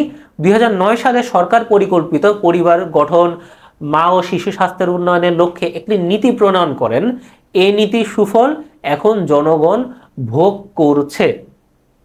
আচ্ছা, উদ্দীপকে কোন সামাজিক নীতির ইঙ্গিত দেওয়া হয়? এখন তোমার দেখে মনে হতে পারে যে পরিবার গঠন কাদের নিয়ে এটা বা কাদের নিয়ে কাজ করতেছে, পরিবার গঠন নিয়ে কাজ করছে, মা ও শিশু নিয়ে কাজ করছে, তাহলে নারী উন্নয়ন বা শিশু নীতি হইতে পারে, তাই না? কিন্তু না, এটা কিন্তু সমগ্র জনসংখ্যাকে নিয়ে যে কাজটা করা হয়েছিল 2009 সালে সেটাকে বলতেছে। এর জন্য এটা জনসংখ্যা নীতি। প্রশ্ন দেখে কিন্তু এরকম অনেক সময় প্যাচে ফেলায় দেয়, কিন্তু প্যাচে কিন্তু আমাদের পড়া যাবে না। তাহলে উদ্দীপকে আমাদের যেটা আছে ওইটা দিয়ে আমরা একটু দেখি। উদ্দীপকের নীতি সফলতার জন্য কি প্রয়োজন? জনগণকে সচেতন হতে হবে অবশ্যই, জনগণের অংশগ্রহণ নিশ্চিত করতে হবে অবশ্যই, কারণ জনগণ যদি অংশগ্রহণ না করে তাহলে তো আসলে কামিয়াব হবে না জিনিসটা, তাই না? তাহলে নারীর ক্ষমতায়ন নিশ্চিত করতে হবে, নারীর ক্ষমতায়ন নিশ্চিত করতে হবে। দেখো প্রশ্নটা আমাদের কি ছিল, 2009 সালে সরকার পরিকল্পিত পরিবার গঠন, মা ও শিশু স্বাস্থ্যের উন্নয়নের লক্ষ্যে একটি নীতি প্রণয়ন করে। তাহলে এখানে দেখো মূলত পরিবার গঠন বা পরিবার পরিকল্পনা এবং মা ও শিশুর স্বাস্থ্যের কথা বলছে, তাই না? তাহলে এখানে কিন্তু নারীর ক্ষমতায়ন আসলে ওইভাবে রিলেটেড না, নারীর ক্ষমতায়ন কিন্তু আসলে ওইভাবে রিলেটেড না। তাহলে উত্তর কি হবে? 1 আর 2। জাতিসংঘ বিশেষজ্ঞ দলের সুপারিশে সমাজকর্ম শিক্ষার উপরে ঢাকায় 3 মাসের প্রশিক্ষণ কোর্সের আয়োজন করে কোন সালে? এটা হলো 1953-তে। কোন সালে? 1953-তে। বাংলাদেশ সমাজকর্মের প্রথম বাস্তব প্রয়োগ হয় কোনটিতে? ঢাকা প্রজেক্ট, V8 বা ভিলেজ এইড, হাসপাতাল সমাজসেবা, নাকি কারিগরি সহায়তা কর্মসূচি? প্রথম যে প্রজেক্ট হয় সেই প্রজেক্টের নাম হলো ঢাকা প্রজেক্ট। প্রজেক্টের নাম কি? ঢাকা প্রজেক্ট। তারপরে 1958 সালে জাতিসংঘ এবং রেড ক্রসের সহায়তায় বাংলাদেশ কোন মেডিকেল কলেজের চিকিৎসা কার্যক্রম পরীক্ষামূলকভাবে চালু করে? সেটা হলো ঢাকা মেডিকেল কলেজ, বা যেটাকে আমরা কি ডিএমসি নামেও চিনি। এবং জেনে অবাক হবে, বা আশা করি জেনে অবাক হইলে তোমাদেরই সমস্যা, যে অনেক হাসপাতালে বা বেশিরভাগ সরকারি হাসপাতালে এবং বেশ কিছু বেসরকারি হাসপাতালে কিন্তু যারা সমাজকর্ম নিয়ে পড়াশোনা করছে, মানে এইচএসসিতে যারা সমাজকর্ম পড়ছে না, অনার্স মাস্টার্স যারা সমাজকর্মতে করছে, অনার্স যারা সমাজকর্মতে করছে, তারা কিন্তু বিভিন্ন হসপিটালে চাকরি করার সুযোগ থাকে একজন হাসপাতাল সমাজকর্মী হিসাবে। Dhaka medical college DMC. দেখো রেড ক্রস, রেড ক্রসকে কিন্তু 3 ভাগে ভাগ করা যায়। রেড ক্রস কিন্তু 3 ভাগে ভাগ করা যায়। একটা হলো রেড ক্রস যেগুলো তোমার খ্রিস্টান ধর্মাবলম্বী দেশ বা বা হলো তোমার মেজরিটি খ্রিস্টান, তারা হলো রেড ক্রস তাদের দেশে যখন পরিচালিত হয় তখন তাদের দেশে রেড ক্রস নামেই থাকে। কিন্তু যখন কোনো মুসলিম দেশে প্রচলিত মানে পরিচালিত হয় তখন কিন্তু রেড ক্রস থাকে না, রেড কি হয়ে যায়? Red crescent. যেরকম দেখবা বাংলাদেশে কিন্তু রেড ক্রস নামে কোনো কার্যক্রম হয় না, বাংলাদেশে হয় রেড ক্রিসেন্ট নামে। বাংলাদেশ হয় কি নামে? বাংলাদেশে হয় রেড ক্রিসেন্ট নামে। তাহলে ক্রস বলতে খ্রিস্টানদের যে ক্রস সেটাকে বোঝায়। আর ক্রিসেন্ট কি? ক্রিসেন্ট হলো মুসলিমদেরকে চিহ্নিত করার জন্য যে অর্ধচাঁদ সেটাকে বোঝায়। আবার খ্রিস্টান রাষ্ট্র মানে যেটাকে ইসরায়েল বলি আমরা, ইসরায়েলে সেটা কি হিসাবে কোন নামে আছে? এটা আছে রেড তোমার রেড ক্রিস্টাল হিসাবে, রেড ক্রিস্টাল নামে আছে। যে ইহুদিদের যে চিহ্ন এটা কাইন্ড অফ মনে করো যেরকম স্টারের মতো, সেটাকে এই ক্রিস্টাল হিসাবে চিহ্নিত করে ইসরায়েলে রেড রেড ক্রিস্টাল নামে পরিচালিত হয়। তাহলে কথা হলো যে তাইলে যেই দেশগুলা হিন্দু ধর্মী দেশ, যেরকম হলো ইন্ডিয়ার কথা যদি আমরা বলি, তাহলে ইন্ডিয়াতে কোন নামে পরিচালিত হয়? ইন্ডিয়াতে পরিচালিত হয় রেড ক্রস নামে। তাহলে বৌদ্ধ দেশগুলাতে কোন নামে পরিচিত হয়? তাহলে বৌদ্ধ দেশগুলাতেও কিন্তু রেড ক্রস নামে পরিচালিত হয়ে থাকে। চলো, সক্ষমকারী পেশা বলতে বোঝায় কোনটিকে? সক্ষমকারী পেশা বলতে কি বোঝায়, কোনটিকে বোঝায় কি? আচ্ছা, সমাজকর্মী নিজে আর্থিকভাবে স্বাবলম্বী হয়ে ওঠা, এটা আসলে কিন্তু সমাজকর্মের কখনো উদ্দেশ্য হতে পারে না।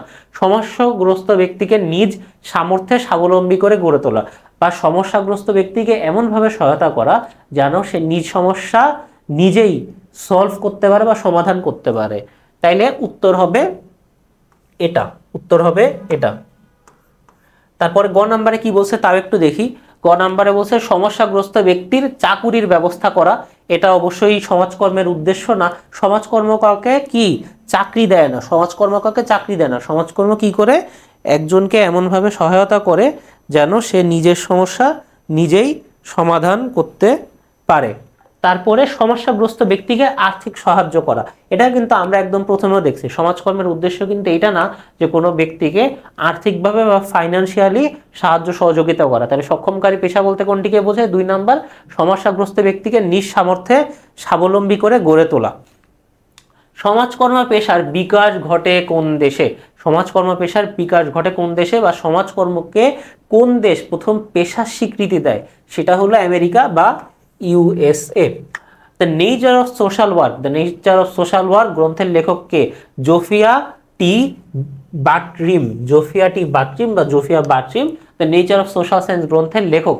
সমাজকর্ম হলো মানবীয় সম্পর্কের বৈজ্ঞানিক জ্ঞান ও দক্ষতা ভিত্তিক পেশা। তাহলে দেখো সমাজকর্মের কিন্তু একটা সুন্দর সংজ্ঞা, এই সুন্দর সংজ্ঞাটা কে দিয়েছেন? ডব্লিউ.এ ফ্রিডল্যান্ডার। সমস্যা স্থায়ী সমাধানের কোনটি সবচেয়ে বেশি গুরুত্বপূর্ণ? সমস্যা স্থায়ী সমাধানের কোনটি সবচেয়ে বেশি গুরুত্বপূর্ণ? এটার উত্তর হলো ত্রাবিধ ভূমিকা, ত্রাবিধ ভূমিকা। তাহলে নাম শুনে বোঝাচ্ছে ত্রা বা ত্রি, তাহলে এখানে 3টা জিনিস আছে। কয়টা জিনিস আছে? 3টা জিনিস আছে। তাহলে 3টা জিনিস কি কি? এক হলো এই প্রতিকার, এটা হলো প্রথম, তারপরে প্রতিরোধ, এটা হলো দ্বিতীয়, আর কোনটা? আর আসতেছে উন্নয়ন, এটা হলো 3টা। তাহলে এই 3টা নিয়ে ত্রাবিধ ভূমিকায়, 3টা নিয়ে ত্রাবিধ ভূমিকা। সমস্যা সমাধান প্রক্রিয়া হিসাবে সমাজকর্মী একটি কি? অর্থনৈতিক প্রক্রিয়া। অর্থনৈতিক প্রক্রিয়া তো হইতেই পারে না, একদম ভুল। বৈজ্ঞানিক প্রক্রিয়া অবশ্যই এটা, কারণ আমরা কি দেখছি? সমাজবিজ্ঞান একই সাথে বিজ্ঞান এবং একই সাথে কলা। আচ্ছা, প্রাকৃতিক প্রক্রিয়া। সমাজকর্ম কি প্রাকৃতিক প্রক্রিয়া? প্রাকৃতিক প্রক্রিয়া মানে কি? যেটা প্রকৃতির মাধ্যমে এমনি এমনি বা বাই নেচার কোনো মানুষের তোমার ইন্টারফিয়ারেন্স বা এমনি এমনি যে জিনিসটা হয় সেটা হলো প্রাকৃতিক প্রক্রিয়া। কিন্তু সমাজকর্ম আসলে যেই বিষয়টা করে এটা কি প্রাকৃতিক নাকি এখানে মানুষের ইন্টারফিয়ারেন্স থাকে? মানুষ এখানে তোমার কি বলে যে মানুষ হলো একত্রিত হয়ে বা মানুষ ইন্টারফিয়ার করে কাজ করে, তাই না? তাহলে এটা কিন্তু প্রাকৃতিক প্রক্রিয়া না, এটা প্রাকৃতিক প্রক্রিয়া না। তাহলে উত্তর কি হবে? উত্তর হবে জাস্ট 2, উত্তর হবে কেবলমাত্র 2। ওকে, তারপরে পেশাদার সমাজকর্মের উপর প্রশিক্ষণের সূচনা হয় কত সালে? পেশাদার সমাজকর্মের উপর প্রশিক্ষণের সূচনা হয় কত সালে? দেখো, আমরা একটু আগে যে প্রশ্নটা দেখছি যে সমাজকর্ম কোথায় গেল, এই যে সমাজকর্ম পেশার বিকাশ ঘটে কত সালে? বিকাশ ঘটে কিন্তু 1940-এ। তাহলে এখানে যে প্রশিক্ষণ অবশ্যই তার পরে হবে, সরি ভুল বলতেছি, পেশাদার সমাজকর্মের প্রশিক্ষণ সূচনা হয় 1905 সালে। পেশাদার সমাজকর্মের প্রশিক্ষণের সূচনা হয় 1905 সালে। মনে রাখবা যেই সালে বঙ্গভঙ্গ হয়েছিল মানে 1905 সালে, সেই সালে কিন্তু পেশাদার সমাজকর্ম প্রশিক্ষণের সূচনা শুরু হয়। 1601 সালের এলিজাবেথীয় দরিদ্র আইনের কয়টি শ্রেণীতে ভাগ করা হয়? এটা কিন্তু আরেকটা খুবই খুবই কমন প্রশ্ন, যেটা বারবার প্রশ্ন এসে থাকে বিভিন্ন পরীক্ষায়। এটা হলো কয় ভাগে ভাগ করা হয়েছিল বা কয় ভাগে ভাগ করা হয়েছিল? 3 ভাগে। তাহলে এই দরিদ্রদের কয় ভাগে ভাগ করে? 3 ভাগে। তার হলো কর্মক্ষম দরিদ্র। কর্মক্ষম দরিদ্র মানে যারা কাজ করতে পারে কিন্তু তারপরে তাদের অবস্থা কি? দরিদ্র অবস্থায় তারা জীবনযাপন করতেছে, তারা হলো কর্মক্ষম দরিদ্র। তারপর হলো অক্ষম দরিদ্র মানে যারা কাজ করতে পারে না, যারা কাজ করতে পারে না। তাহলে এমনও হইতে পারে যে এদের বয়স বেশি বা তাদের মধ্যে কোনো অসুখ আছে বা তাদের মধ্যে কোনো প্রতিবন্ধকতা আছে বলে তারা কাজ করতে পারতেছে না। আর একটা নির্ভরশীল বালক বালিকা মানে তাদের এখনো কাজ করার মতো বয়স হয়নি, কাজ করার মতো বুদ্ধি হয় নাই, তারা হলো নির্ভরশীল বালক বালিকা। তাহলে 3 ভাগে যে ভাগ করেছে কি কি? কর্মক্ষম দরিদ্র, অক্ষম দরিদ্র, নির্ভরশীল বালক বালিকা। এটা কিন্তু খুবই খুবই গুরুত্বপূর্ণ প্রশ্ন। কত সালে? 1601 সালে। কার মাধ্যমে? রানী এলিজাবেথের মাধ্যমে। 1601 খ্রিস্টাব্দের দরিদ্র আইন অনুযায়ী যারা সাহায্যার্থীদের দরিদ্রদের আর্থ সামাজিক অবস্থা সম্পর্কে সংগ্রহ করতো, অনুযায়ী কারা? এখানে যারা না, এখানে হবে হলো কারা। এখানে কি হবে? কারা। কারা করতো? যারা করতো তাদেরকে বলা হয় ওভারসিয়ার।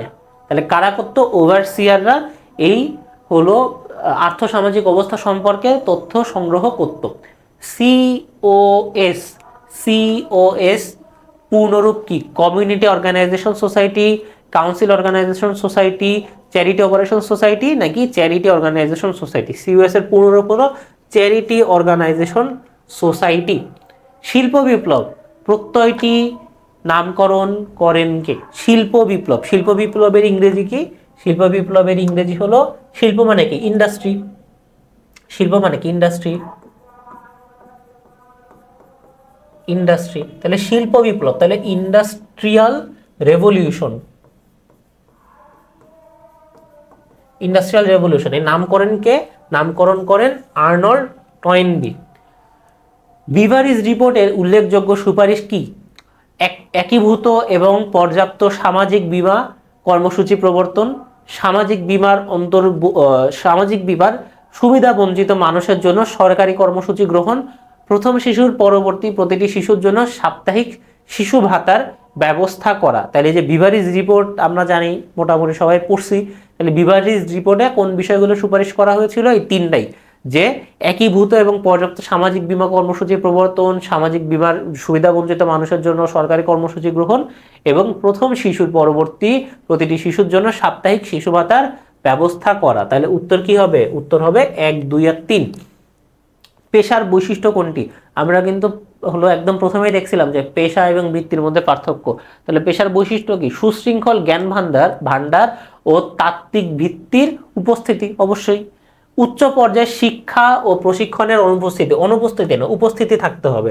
পেশাগত সংগঠনের বাধ্যবাধকতা নেই, অবশ্যই পেশাগত সংগঠনের বাধ্যবাধকতা আছে। এবং সামাজিক স্বীকৃতির প্রয়োজন নেই, অবশ্যই পেশা হতে গেলে সামাজিক স্বীকৃতির প্রয়োজন রয়েছে। তাহলে উত্তর কি হবে? পেশার বৈশিষ্ট্য হলো এই প্রথমটা। আচ্ছা, ব্যক্তি বা সামাজিক দলের প্রত্যাশিত আচরণের সুবিন্যস্ত প্রকাশই হচ্ছে মূল্যবোধ। তাহলে দেখো এখানে মূল্যবোধের একটা সংজ্ঞা দেওয়া হয়েছে। মূল্যবোধ কি আমরা প্রথম দিকে দেখছিলাম, এবং এই সংজ্ঞাটা দিয়েছেন হলো পামফ্রে। কে দিয়েছে? পামফ্রে। মূল্যবোধ কত প্রকার? মূল্যবোধ কত প্রকার? এটা কিন্তু বিভিন্ন জায়গায় বিভিন্ন রকম দেওয়া আছে, তবে তোমাদের যে বই সেখানে মূল্যবোধ দেওয়া হলো এই 3 প্রকার।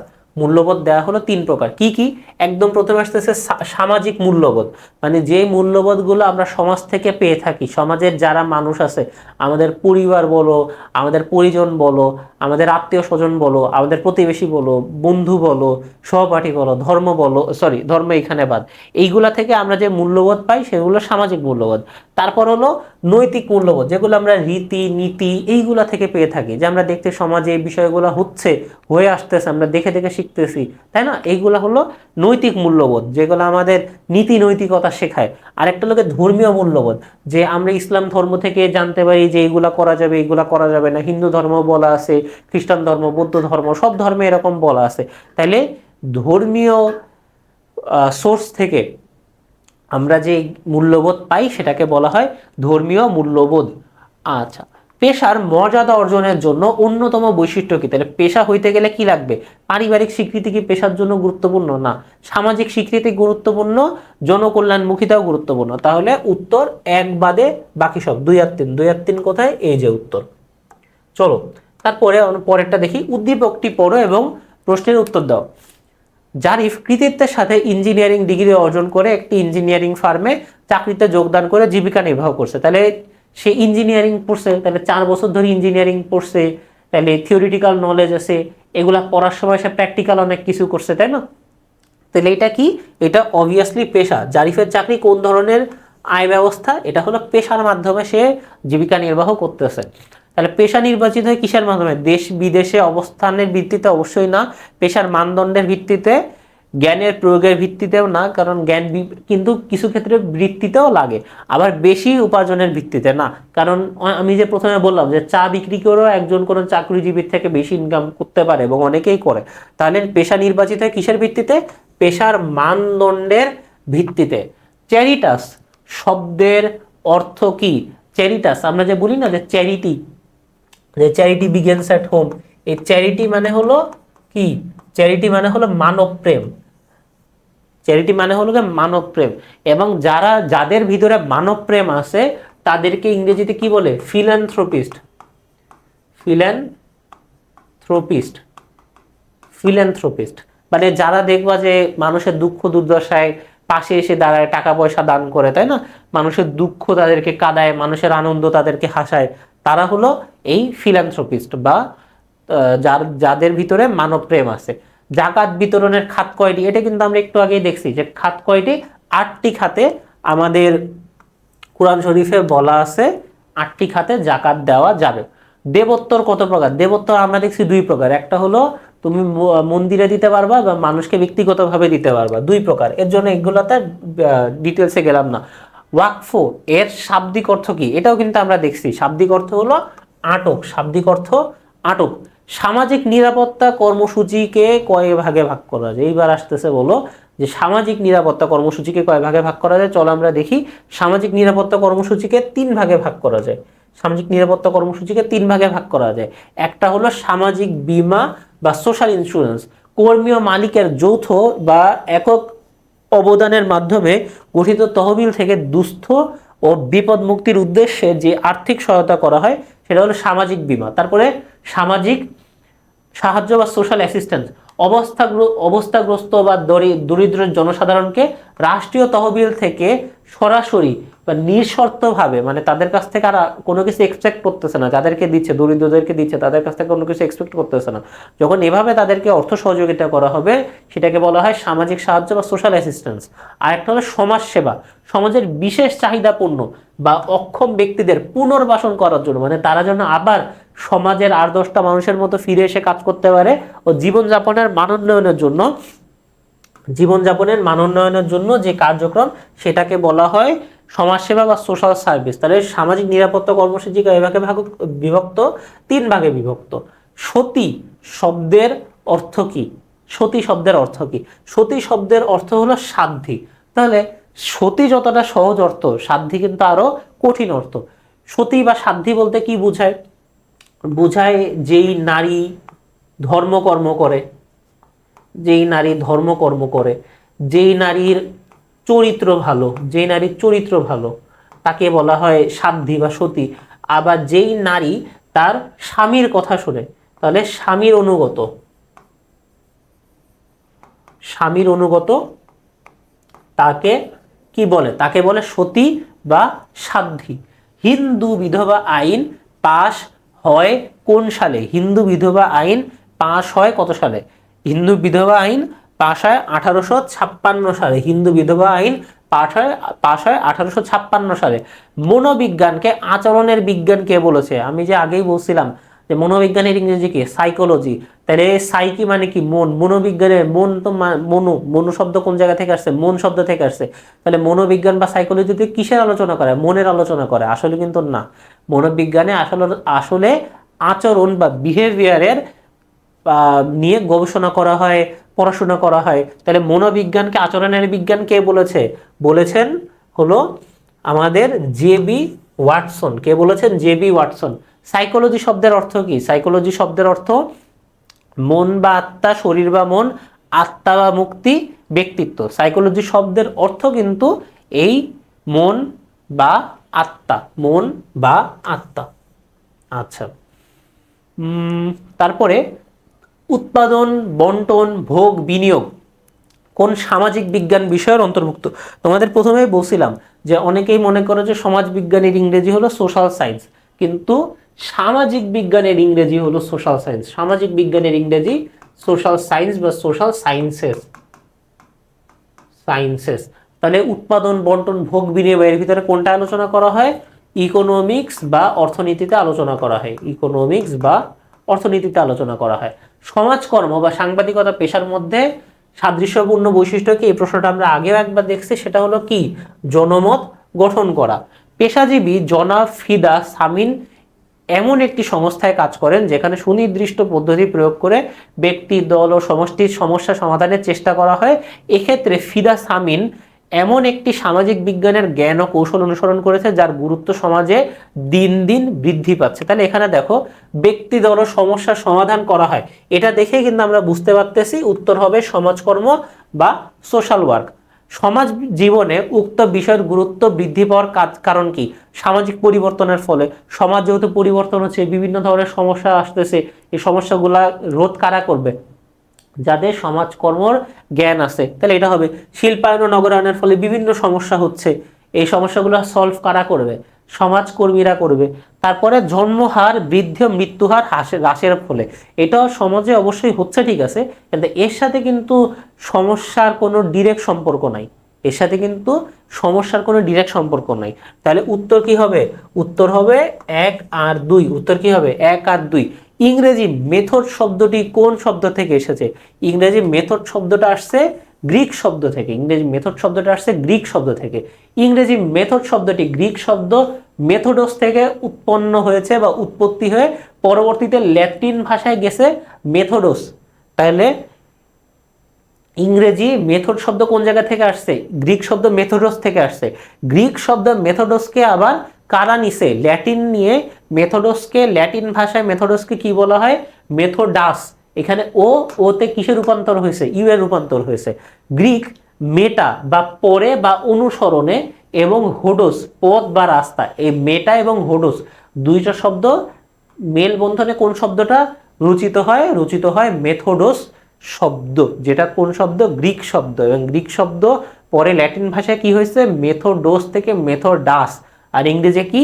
ইংরেজিতে মেথড। ওকে। মৌলিক পদ্ধতি হিসাবে ব্যক্তি সমাজকর্মের ধারণা দেন কে? মৌলিক পদ্ধতি হিসাবে ব্যক্তি সমাজকর্মের ধারণা দেন ম্যারি রিচমন্ড। কে দেন? Mary Richmond. ব্যক্তি সমাজকর্মের ব্যক্তি সমাজকর্মের সাধারণ নীতিমালা কয়টি? 4টি, 5টি, 6টি, 7টি? 4টি, 5টি, 6টি, 7টি? 7টি নীতিমালা। চলো আমরা একটু দেখি যে প্রখ্যাত সমাজবিজ্ঞানী ফেলিক্স পি বিস্টেক, তাহলে কে এই যে নীতিমালার কথা বলছে? Philip P Biestek. কোন বইয়ে বলছে? দ্য কেসওয়ার্ক রিলেশনশিপ গ্রন্থে এই 7টি নীতিমালার কথা বলেছেন। কয়টি নীতিমালা? প্রশ্ন এই যে দেখো, আমাদের প্রশ্নের উত্তর চলে আসছে যে 7টি আগে বলছিলাম, সেই 7টি। তাহলে এই 7টি যে নীতিমালা সেটা কি? স্বাতন্ত্রীকরণ নীতি বা প্রিন্সিপাল অফ ইন্ডিভিজুয়ালাইজেশন। ইংরেজি পারলে ভালো, না পারলে সমস্যা নেই, আমরা বাংলাগুলোই দেখি। স্বাতন্ত্রীকরণ নীতি, উদ্দেশ্যমূলক আবেগ প্রকাশের নীতি, নিয়ন্ত্রিত আবেগীয় সম্পৃক্ততার নীতি, গ্রহণ নীতি, অবিচারমূলক মনোভাবের নীতি, আত্মনিয়ন্ত্রণের অধিকার নীতি এবং গোপনীয়তা নীতি। এই 7টা নীতিমালার কথা কিন্তু ব্যক্তি সমাজকর্ম কথা বলা হয়েছে। এবং যখন আমরা সৃজনশীল লিখি তখন কিন্তু যে গোপনীয়তার নীতি নিয়ে প্রায় প্রশ্ন আসে, যে তুমি যখন কোনো ব্যক্তি সমস্যার সমাধান করবা, স্বাভাবিকভাবে সেই ব্যক্তি তোমাকে তার অনেক গোপন কথা বলবে, কষ্টের কথা বলবে। এই কথা কিন্তু তুমি অন্য কোনো পেশাজীবীর কাছে যে বলতে পারবা না। যদি তোমার কেস সম্পর্কিত হয় তখন তুমি বলতে পারো, কিন্তু তাছাড়া কিন্তু বলতে পারবে না, অন্য কোনো কারোর কাছে বলা যাবে না। তাহলে গোপনীয়তা কিন্তু একজন সমাজকর্মীর জন্য খুবই খুবই গুরুত্বপূর্ণ। সমাজকর্মে পেশাগত সম্পর্ককে কি বলে? আমরা তো আগেও দেখছি, এটাকে বলে হলো র্যাপো। বানানটা একটু জটিল, তোমরা অনেকে ভুল করো। এই যে র্যাপোর্ট বলো তোমরা, র্যাপোর্ট, কিন্তু কি হবে? র্যাপো, র্যাপো। আচ্ছা, দল সমাজকর্মের উপাদান কয়টি? তাহলে আমরা একটু আগে কি দেখলাম? ব্যক্তি সমাজকর্মের সাধারণ নীতিমালা 7টি, আর হলো দল সমাজকর্মের উপাদান হলো 5টি। এইগুলা নিয়ে এই যে দেখো যে কোনটাকে কয় ভাগে ভাগ করছে না ভাগ করছে, এগুলা তোমাদের প্রায় গুলায় যায়, তাই না? এগুলা কিন্তু গুলানো যাবে না, কোনটাকে কয় ভাগে ভাগ করছে জানতে হবে। দল সমাজকর্মের উপাদান কয়টি? দল সমাজকর্মের উপাদান 5টি। কয়টি উপাদানে ভাগ করা যায়? 5টি উপাদান। কি কি? একটা হলো সদস্য। তাহলে দল সমাজকর্ম হইতে হলে আমাদের অবশ্যই দল লাগবে। আর দল কি নিয়ে গঠিত হয়? অনেক মেম্বার্স নিয়ে গঠিত হয়, সদস্য নিয়ে গঠিত হয়। এবং তাদের যে হলো দল সমাজকর্মী থাকে তাকে কি লিডারশিপ শো করতে হয়, এবং সমস্যা সমাধানের জন্য তাকে একটা কি লক্ষ্য এবং উদ্দেশ্য সামনে নিয়ে চলতে হবে। কারণ সামনে আমি যদি না জানি আমার ডেস্টিনেশন কোথায়, আমি তো রাস্তায় একবার ডানে যাব বামে যাব, তাই না? তাহলে আমার উদ্দেশ্য আগে ঠিক করতে হবে। এবং আন্তঃসম্পর্ক থাকতে হবে, যে সমাজকর্মীর সাথে সাহায্যার্থী যারা আছে একজন দলের যে সদস্য, তাদের মধ্যে কেমন সম্পর্ক থাকতে হবে? তাদের মধ্যে কিন্তু একটা ভালো সম্পর্ক থাকতে হবে। এবং কিছু নিয়ম বা স্ট্রাকচারস এন্ড রুলস বা গঠন নিয়ম মেনটেন করতে কিন্তু দল সমাজকর্মের হবে। তাহলে দল সমাজকর্মের উপাদান 5টি। কি কি?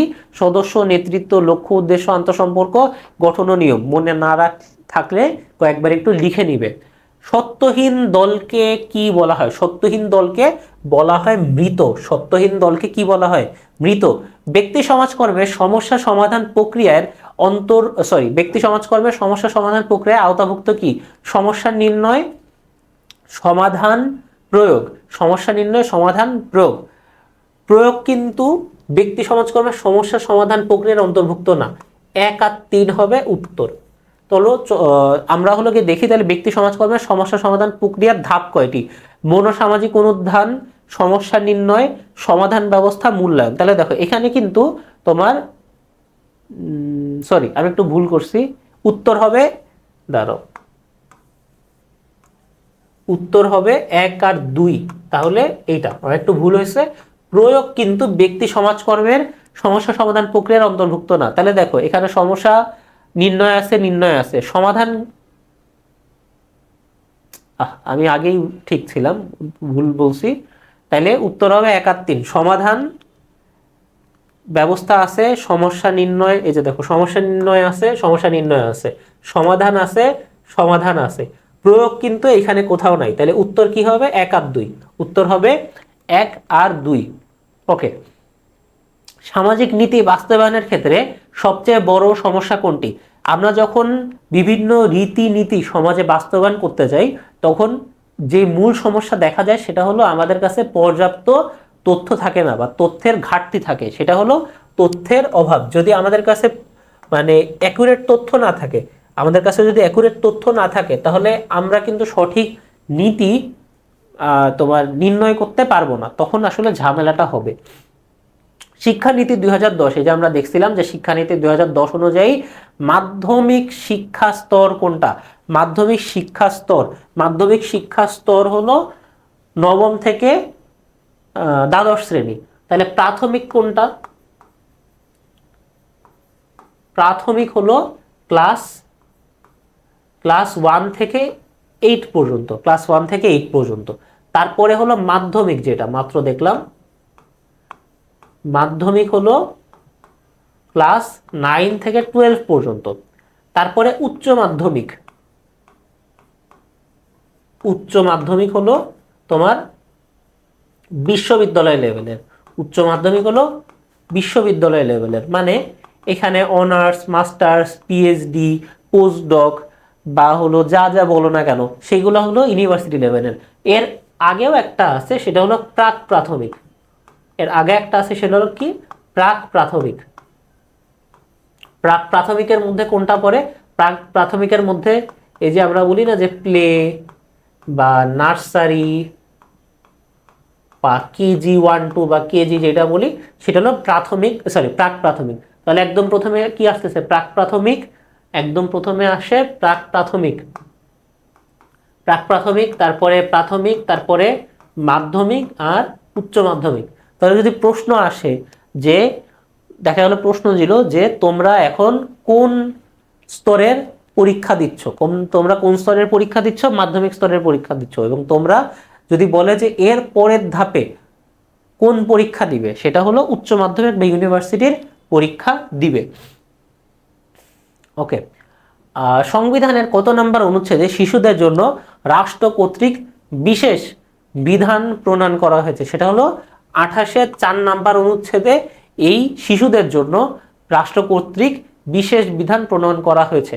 জাতীয় শিশু নীতি 2011 অনুযায়ী শিশুর সর্বোচ্চ বয়স কত? এটা আমরা সবাই জানি যে 18 বছর পর্যন্ত শিশু, 18 বছর পর্যন্ত শিশু। তারপরে সামাজিক নীতি বলতে কোনটিকে বোঝানো হয়? সমাজ সেবামূলক কর্মকাণ্ডের ক্ষেত্র তৈরি করে, সামাজিক নীতি কি করে? সমাজ সেবামূলক কর্মকাণ্ডের ক্ষেত্র তৈরি করে মানুষের মানুষের প্রতিভার সুষ্ঠু বিকাশে সহায়তা করে। সামাজিক নীতি কিন্তু আসলে মানুষের প্রতিভা সুষ্ঠু বিকাশের সহায়তা করা নিয়ে কোনো কাজ করে না, তাহলে এটা হবে না।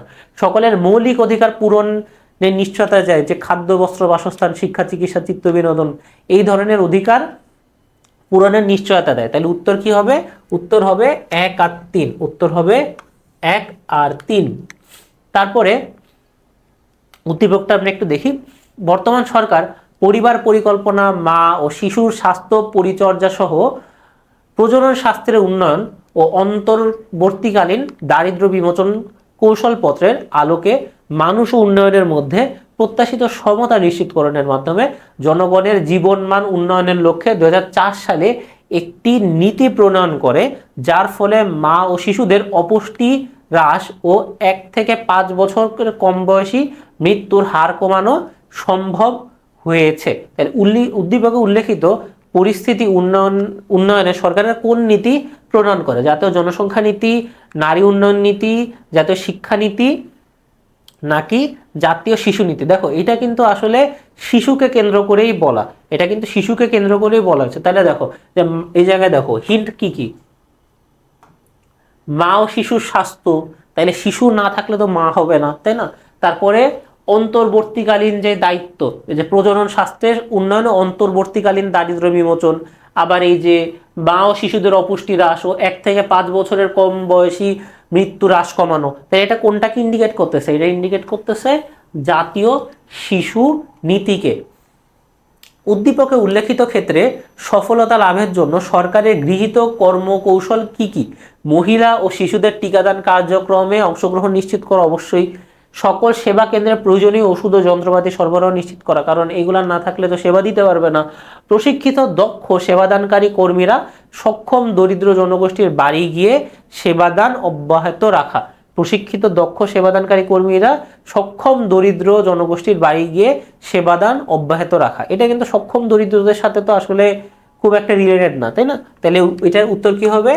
1 ও 2। এটার উত্তর হবে 1 ও 2। বাংলাদেশে সর্বপ্রথম পেশাদার সমাজকর্মের ভিত রচিত হয় কত সালে? 1947, 52, 55, 53। 1953 সালে বাংলাদেশের সর্বপ্রথম পেশাদার সমাজকর্মের ভিত বা লেভেল স্থাপিত বা রচিত হয়। বাংলাদেশ সমাজকর্ম আজও পেশার পরিপূর্ণ মর্যাদা কিন্তু লাভ করতে পারেনি। এর কারণ কি? পেশাগত নৈতিক বিধিমালা নেই, সুশৃঙ্খল জ্ঞান ভান্ডারের অভাব, এই কোনোটাই কিন্তু না, দুইটাই আছে। পেশাদার কর্মীর মানসম্মত যোগ্যতা নেই, অবশ্যই পেশাদার কর্মীর মানসম্মত যোগ্যতা আছে। যেটা নাই সেটা হলো সামাজিক স্বীকৃতি নাই, যেটা নাই সামাজিক স্বীকৃতি নাই। এর জন্য কিন্তু আজও পেশা পরিপূর্ণ পেশার মর্যাদা পায়নি। পেশার মর্যাদা পাইছে ঠিক আছে, কিন্তু পরিপূর্ণভাবে পেশার মর্যাদা পায়নি। সমাজকর্ম পেশা হিসাবে কোন দেশে সর্বপ্রথম স্বীকৃতি লাভ করে? স্বীকৃতি লাভ করে ইউএসএ বা আমেরিকাতে। এবং মার্কিন যুক্তরাষ্ট্রের কোন বিশ্ববিদ্যালয়ে সমাজকর্ম প্রথম যাত্রা শুরু করে? এটা হলো নিউ ইয়র্ক ইউনিভার্সিটিতে প্রথম যাত্রা শুরু করে। নিউ ইয়র্ক ইউনিভার্সিটিতে প্রথম সমাজকর্ম যাত্রা শুরু করে। এবং কোন দেশে সমাজকর্মের উপর একটি স্বতন্ত্র বিশ্ববিদ্যালয় রয়েছে? সেটা হলো জাপানে। সমাজকর্মের উপরে পৃথক বা সেপারেট একটা ইউনিভার্সিটি রয়েছে। এবং এর মাধ্যমে কিন্তু আজকের ক্লাসটা শেষ হচ্ছে। আশা করি এই ক্লাসে তোমরা কেবলমাত্র এমসিকিউর জন্য উপকৃত হও নাই। এখানে যে তথ্যগুলো দেওয়া হয়েছে এমনভাবে সাজানো ছিল যেন তোমাদের সৃজনশীলের ক, খ, গ, ঘ নাম্বারেও তোমরা এখানের এই তথ্যগুলা কাজে লাগাতে পারো। তো সবাইকে ধন্যবাদ। আশা করি ক্লাসটা তোমাদের জন্য উপভোগ্য ছিল এবং তোমাদেরকে পরীক্ষার সময়ও উপকার দিবে। সবাই আমার জন্য দোয়া রেখো। আসসালামু আলাইকুম।